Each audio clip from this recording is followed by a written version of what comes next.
যে বর্বরচিত ঘটনার সাক্ষী আমরা কদিন আগে থেকেছি, সেই ঘটনাকে কেন্দ্র করে আমরা ইতিমধ্যেই দেখেছি গোটা রাজ্যের মানুষ তারা প্রতিবাদে মুখর হয়েছে এবং তারা আন্দোলনে সামিল হয়েছে।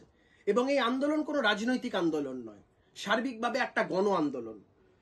একদিকে যখন এই গণ আন্দোলন হচ্ছে, আমরা দেখতে পেয়েছি শাসক ভয় পেয়ে তারা বিভিন্ন রকম ভাবে এই আন্দোলনকে বিপথে চালিত করবার চেষ্টা করেছে, রাজনৈতিক রং লাগানোর চেষ্টা করেছে, বিভিন্নভাবে এই আন্দোলনকে ছোট করবার চেষ্টা করেছে।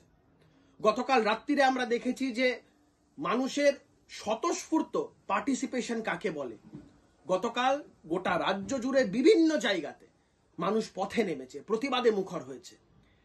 একদিকে যখন এই ঘটনা চলছে, তেমনি স্বাধীনতা দিবসের ফ্রিডম এট মিডনাইট যেই কথাটা আমরা জানি, ঠিক সেই সময়তেই মধ্যরাতে যেভাবে বর্বরচিত আক্রমণ কালকে আরজিকর হাসপাতালে হয়েছে, যেভাবে হাসপাতালের মধ্যে গুন্ডা বাহিনীকে ঢুকিয়ে এই আন্দোলনের গতি প্রকৃতিকে শাসক দল অন্যদিকে ঘুরিয়ে দিতে চেয়েছে, যেভাবে আরজিকর হাসপাতালে ঢুকে যেভাবে এভিডেন্সকে তারা ট্যাম্পার করতে চেয়েছে, এই ঘটনা নজিরবিহীন।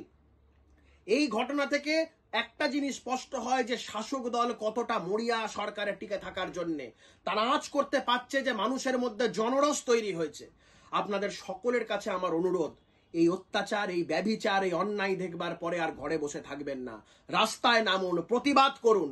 চলুন সবাই মিলে একসাথে নবান্নে যাই। আমরা সবাই মিলে নবান্নে যাব এবং সেই অভিযানে না থাকবে কোনো রাজনৈতিক রং, না থাকবে কোনো রাজনৈতিক পতাকা। শুধু একটাই আওয়াজ থাকবে, শাসককে উৎখাতের ডাক। সে একটাই আওয়াজ থাকবে, এই রাজ্য থেকে অত্যাচারী শাসককে উৎখাত করতে হবে। আপনাদের কাছে অনুরোধ, আপনারা রাস্তায় নামুন, প্রতিবাদ করুন। ঘরে বসে থাকার সময় এটা নয়। আমরা যদি ঘরে বসে থাকি, আমাদের পরবর্তী প্রজন্ম আমাদের ক্ষমা করবে না, ভবিষ্যৎ আমাদের ক্ষমা করবে না।